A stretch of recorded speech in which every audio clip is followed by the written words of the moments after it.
Good morning, students. Myself, Dr. Pratima Srivastava, Associate Professor, Department of Botany, JDB Government Girls College, Kota. मेरा topic है angiosperms का origin and evolution. इसको हमने दो parts में cover किया है। फर्स्ट पार्ट में मैं आपको जो यूनिवर्सिटी ऑफ कोटा का सिलेबस है बीएससी सेकेंड ईयर का, जिसके पेपर सेकेंड की ये यूनिट फर्स्ट है, उसके अंतर्गत origin and evolution of angiosperms का टॉपिक आता है। और MSc third semester botany paper 13th में यूनिट 5th में ये टॉपिक आता है, जिसके बारे में आज हम बात कर रहे हैं। स्टूडेंट्स, एंजियोस्पर्म्स जो है ये फ्लावरिंग प्लांट्स भी कहलाते हैं, और ये ग्रीक शब्द एंजियन जिसका मतलब है वेसल और स्पर्मा जिसका मतलब है सीड, इनसे डिराइव हुए। तो मतलब स्पष्ट है कि इनमें वेसल्स पाए जाते हैं और सीड बेयरिंग प्लांट्स हैं। They are the most developed and diverse group of the plant kingdom. इनको हर्ब्स, श्रब्स और ट्रीज में भी डिवाइड किया गया है। ये सेप्रोफिटिक हो सकते हैं, परजीवी हो सकते हैं जैसे कस्क्यूटा, सिम्बायोटिक रिलेशन शो कर सकते हैं, इंसेक्टिवोरस यानी कि इंसेक्ट्स को ट्रैप करके अपना भोजन बनाते हैं, और मेनली जो है ये ऑटोट्रॉफिक या स्वयं पोषित होते हैं, यानी कि स्वयं का भोजन स्वयं बनाएंगे। मुख्यतः ये स्थलीय पादप हैं। इनमें से कुछ जलीय भी हो सकते हैं, जिसकी रेंज स्वच्छ जल से समुद्री जल तक हो सकती है। ये बियाबान मरुस्थलों में भी पाए जा सकते हैं और हिमाच्छादित पहाड़ों पर भी मिलते हैं। ये दो भागों में बांटे जाते हैं, मोनोकॉट्स और डाइकॉट्स। इस लेक्चर में हम दो की टॉपिक्स इसके कवर कर रहे हैं, जिसमें है एंजियोस्पर्म्स के एंसेस्टर्स या पूर्वज, इनकी उत्पत्ति का समय और स्थान, और वो थ्योरीज जो कि एंजियोस्पर्म्स की उत्पत्ति से डील करती हैं। तो सबसे पहले इसमें बात करते हैं एंसेस्टर्स ऑफ एंजियोस्पर्म्स या पूर्वजों की। क्योंकि एंजियोस्पर्म्स वास्कुलर प्लांट्स हैं, ये बहुत अधिक निकटतम रिश्ता दिखाते हैं टेरिडोफाइट से और जिम्नोस्पर्म से। हालांकि कुछ शैवालों से भी इनकी समानता दिखाई देने पर कहीं पर इनको पूर्वज शैवालों को भी, शैवाल समूह को भी इनके पूर्वज होने का की बात कई वैज्ञानिकों ने की है।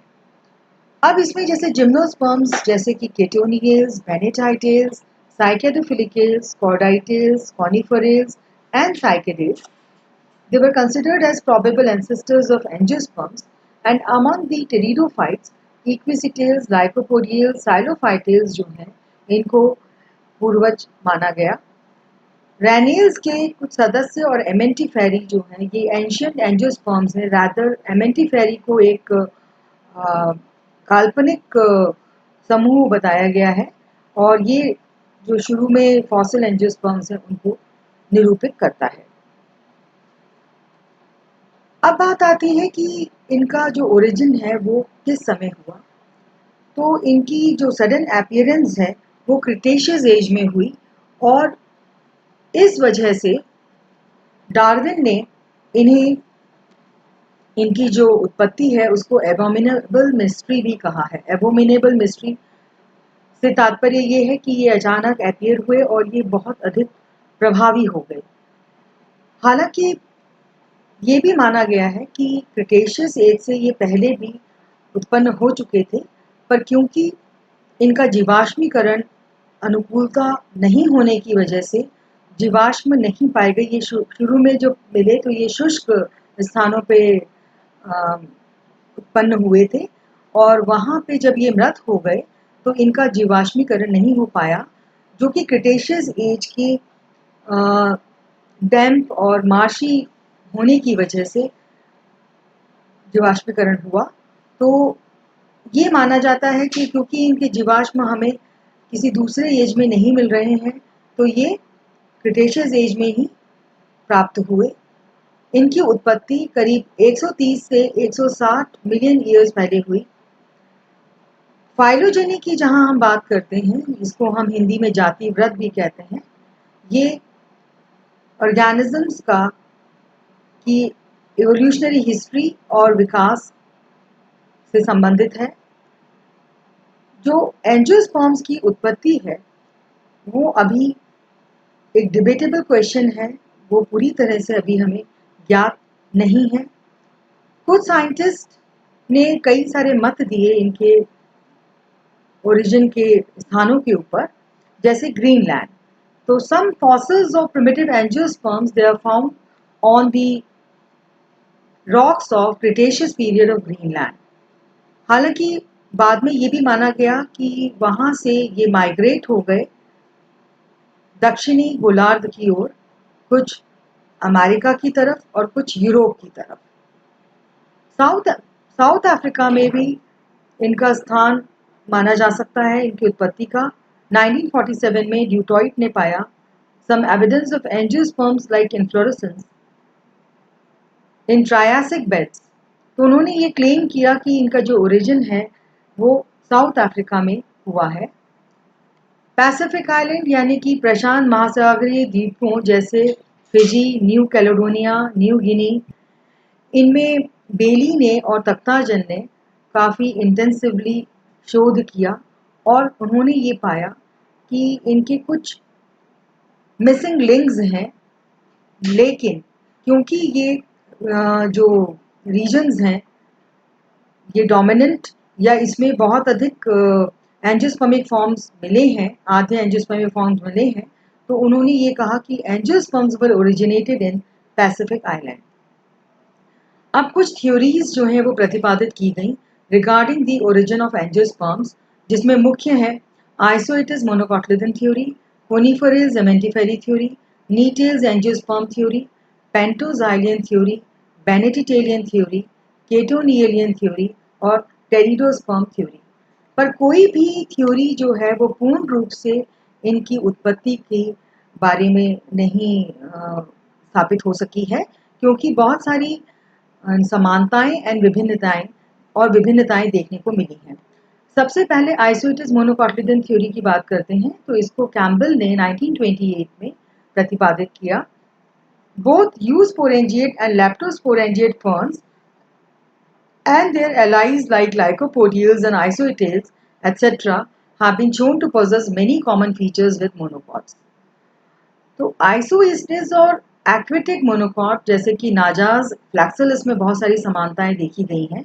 दोनों ही जलीय हैं और इनकी जो पत्तियां हैं वो रेखीय हैं। इनमें अंडरग्राउंड कॉर्म या भूमिगत कंदल पाया जाता है। इनका भ्रूण जो है वो समान है और वेस्कुलर बंडल स्ट्रक्चर भी समान है। तो ये कुछ कारण हैं जिनकी वजह से आइसोइटिस और मोनोकोटिलिडन में समानताएं देखी गई हैं। दोनों ही हर्बेशियस हैं और ये भी माना गया है कि जो एंजियोस्पर्म्स में जो हर्बेशियस कैरेक्टर है वो फिलिसीनियन एंसेस्टर्स के द्वारा प्राप्त हुआ है। हालांकि ये जो हर्बेशियस कैरेक्टर एंजियोस्पर्म्स का है ये एक आद्य कैरेक्टर या प्रिमिटिव कैरेक्टर है। जो प्रोबेबल ओरिजिन मोनोकॉट्स का हुआ है टेरिडोफाइट्स में, तो इसके बीच में एक कड़ी और है जिसको कि काल्पनिक ग्रुप या इंटरमीडिएट ग्रुप कहा गया है, प्रोटेंजियोस्पर्म्स। ये पोस्टुलेट किया था एंगलर ने। टेरिडोफाइट्स, फिर इनके बीच में ये इंटरमीडिएट ये प्रोटेंजियोस्पर्म्स हैं, फिर इनसे एंजियोस्पर्म्स प्राप्त होते हैं। एंगलर ने ये भी पोस्टुलेट किया कि जो ऑफियोग्लिसिसी है इससे सीधे ही मोनोकॉट्स डिराइव होते हैं, उनकी जो वेस्कुलर बंडल्स हैं उनकी समानता को देखते हुए। पर आज के कंटेक्स्ट में ये थ्योरी अनएक्सेप्टेबल है, इसको स्वीकार्य नहीं किया गया, क्योंकि मोनोकॉट्स जो हैं वो बहुत ही अग्रगत ग्रुप हैं एंजियोस्पर्म्स के और वो डाइकॉट से डिराइव हुए हैं। क्योंकि इसके बहुत अधिक फॉसिल एविडेंस नहीं मिले हैं, तो ये थ्योरी जो है ये उतनी सफल नहीं है। फिर हम बात करते हैं दूसरी कोनिफेरल ज़मेंटिफेरी थ्योरी। एंगलर और प्रेंटल ने कोनिफेरल्स को एंजियोस्पर्म्स का पूर्वज बताया और ये भी कुछ समानताओं के आधार पर एस्टैब्लिश किया गया। एंगलर और रेंडल ने पॉइंट आउट किया कि कोनिफेरल्स जो हैं एक हाइपोथेटिकल ग्रुप एंजियोस्पर्म्स का, जिसको कि एमेंटिफेरी कहते हैं, उसको ओरिजिनेट करता है। एमेंटिफेरी जो है ये बहुत ही प्रिमिटिव ग्रुप है डाइकॉट्स में। इनकी जो समानताएं हैं वो ये हैं कि कोनिफेरेज और एमेंटिफेरी की जो फ्लावर्स हैं ये काफ़ी सिमिलर हैं। जैसे सैलिकेसी, फैगेसी, अर्टिकेसी, ये फैमिलीज हैं एमेंटिफेरी की। जो स्टेमन्स और बाइस्पोरेंजिएट माइक्रोस्पोरोफिल है कोनिफर्स का, वो एमेंटिफर्स से सिमिलर है। फर्टिलाइजेशन प्रोसेस भी सिमिलर है, जहाँ पोलन ग्रेन सीधे ही ओविलोफेरस स्केल्स पर डिपॉजिट होते हैं। जो एमेंटिफेरी फ्लावर्स हैं वो रिड्यूस्ड हैं, ये असमानता है और सिंपल है और प्रिमिटिव है। जो एमेंटिफेरी, इनको प्रिमिटिव एंजियोस्पर्म्स कहा है। इनके फ्लावर्स द्विलिंगी या बाइसेक्सुअल होते हैं, जबकि कोनिफेरल्स में सेपरेट मेल और फीमेल कोन्स पाए जाते हैं। कोनिफर्स में ओविलिफेरस स्केल्स पाए जाते हैं, तो एंजियोस्पर्म्स में कार्पल्स पाए जाते हैं। फिर इसमें जो वेसल लेस एंजियोस्पर्म्स कुछ हैं, जैसे ट्रोकोडेंड्रॉन है, टेट्रासेंट्रॉन है, इनमें आधे सेकेंडरी जाइलम पाया जाता है in comparison to conifers and amentifers. Next theory है gnetales angiosperm theory. Thomson 1918, Wettstein 1935 and Fagerlin 1946 proposed that Nettles group of gymnosperms show many similarities with angiosperms. Gnetales में सेकेंडरी वुड में vessels पाए जाते हैं और ये एंजियोस्पर्म्स की तरह रेटिकुलेट वेनेशन दिखाते हैं। इनके एम्ब्रियो में 2 कॉटिलिडन्स होते हैं।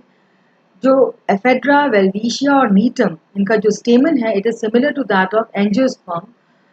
नीटम, वेल्विशिया जो है इनमें गेमेटोफिटिक डेवलपमेंट जो है वो काफ़ी रिड्यूस्ड होता है। डिससिमिलैरिटीज़ की बात करें तो तख्ताजन ने 1961 और 69 में पॉइंट आउट किया कि नीटेल्स की जो ऑन्टोजेनी है वो बहुत अलग है एंजियोस्पर्म्स की तुलना में। जो नीटेलियन वेसल्स हैं they have originated from tracheids with bordered pits, whereas primitive angiosperm vessels are from long scalariform vessels. जो स्ट्रक्चर ऑफ ओव्यूल्स है इंटरस्ट्रक्चर वैस्कुलर बंडल्स का है, स्ट्रक्चर ऑफ फीमेल गेमेटोफाइट है नीटम का, it is quite different from angiosperm. So this overrules this theory of gnetales and angiosperms. अब बात आती है पेंटोजाइलियन थ्योरी की। Meeuse in 1961 propose pentoxylales as probable ancestors of angiosperms. इसमें इन्होंने जो पैंडेनाज मोनोकॉट का एक जो सदस्य है उसमें और पेंटोजाइलेज में बहुत अधिक समानताएं देखी।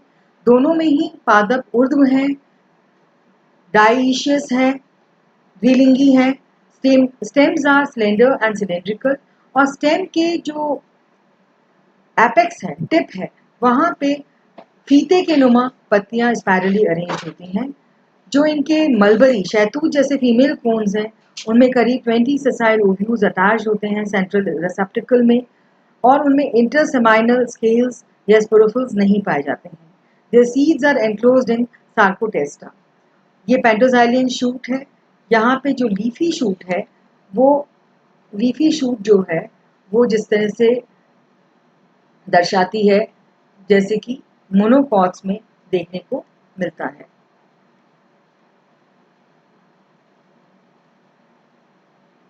ये इनकी फीमेल शूट है। फीमेल शूट में ये बहुत सारे जो ओव्यूल्स हैं ये नज़र आ रहे हैं, ये बिल्कुल शहतूत के समान सदृश्य हो रहे हैं। ये फीमेल कोन का एलएस है। नेक्स्ट आती है bennettitalean theory. It was first proposed by Saporta and Marion in 1885। उसके बाद आर्बर और पार्किन ने 1907 में इसको बताया।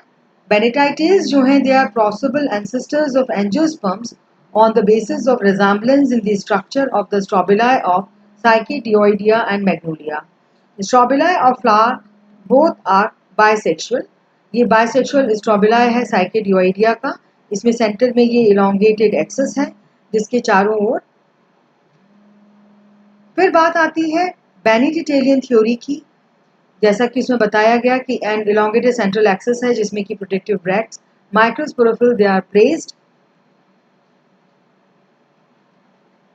Downwards. Carpel bear single ovule. Dissimilarities ये हैं कि बेनेटिटेलियन जिसका दूसरा नाम जो है वो साइकेडियोइडिया भी है, और इसमें जो कंपैरिजन अगर किया गया तो मैग्नोलिया के जो स्टेमन्स थे वो फ्री थे, जबकि बेनेटाइटिस के जो माइक्रोस्पोरोफिल्स हैं वो कॉर्नेट हैं। The seeds of Magnolia have large endosperm with a large ovule with a large embryo, while those of Benetites were non-endospermic with a large embryo. फिर नेक्स्ट आती है केटोनियलियन थ्योरी, जिसको H.H. थॉमस ने 1925-1936 और स्टेबिन्स ने 1974 में प्रपोज किया और उसमें सजेस्ट किया कि केटोनियल्स जो है वो प्रोबेबल एंसेस्टर्स हैं एंजियोस्पर्म्स के। दोनों में लीव्स में रेटिकुलेट वेनेशन है। केटोनियल्स जो हैं वो एंजियोस्पर्म जैसे एंथर्स प्रोड्यूस करते हैं ग्रुप्स में या सिंगली, और इनको हम इनके जो स्ट्रक्चर्स हैं उनको हम कंपेयर कर सकते हैं। जो ब्रांच्ड स्टेमन्स हैं कुछ प्लांट्स जैसे कैलोथैमनस, हाइपेरिसियम एंड रिसिनस, ये केटोनिया के माइक्रोस्पोरोफिल मैक्रोस्पोरोफिल में किस प्रकार से ये एंथर्स अरेंज्ड हैं। हालांकि यहाँ पे जो एंथर्स हैं ये रेडियल सिमेट्री शो करते हैं, जबकि एंजियोस्पर्म्स में दे शो बायलेटरल सिमेट्री। ये मेगास्पोरोफिल्स जिसमें कि क्यूप्यूल्स पाए जाते हैं, ये वीएलएस सेक्शन है क्यूप्यूल का जिसमें कि सीड्स पाए जाते हैं, ये वीएलएस ऑफ क्यूप्यूल फ्रूट है। डिसिमिलरिटीज की बात करें तो केटोनियल्स ऑर्डर को एंजियोस्पर्मिक कार्पस से अगर डिफरेंशिएट करें तो केटोनियल्स ऑर्डर जो है ये पिनेटली वीन थे और एंजियोस्पर्मिक कार्पस जो है पामेट है। केटोनियलियन जो ओव्यूल है वो यूनिटेगमिक है, एंजियोस्पर्मिक ओव्यूल बाइटेगमिक होता है। Caytonialean nucellus is not attached with integument, it is regarded as against angiospermic feature. The last but not the least pteridospermium theory, इसको जिसमें टेरिडोस्पर्म्स को एंजियोस्पर्म्स का एंसेस्टर्स बताया लॉन्ग ने 1966 में। इसमें कुछ समानताएं हैं जैसे कि reticulate venation, monopodial branching, presence of cambium, presence of microsporophylls and megasporophylls on the same plant. अच्छा, इसमें जो ओरिजिन है सैपल्स का from leaves and petals from sepals, then development of triploid endosperm is extreme reduction of female gametophyte, they are enough to bring seed ferns closest to angiosperms. जो dissimilarities हैं वो हैं जो स्कैलरिफॉर्म जाइलम एलिमेंट्स हैं वो टेरिडोस्पर्म्स में नहीं पाए जाते हैं, जबकि they are common in angiosperms, and there is no satisfactory explanation given for cupule as an equivalent of capillary wall in case of multi-ovulate cupules. Thank you very much. Please subscribe it for YouTube channel CCE Raj JDB GGC Kota. इसके continuation में जो और topics हैं वो हम next lecture में deal करेंगे। Stay safe. Till then, goodbye.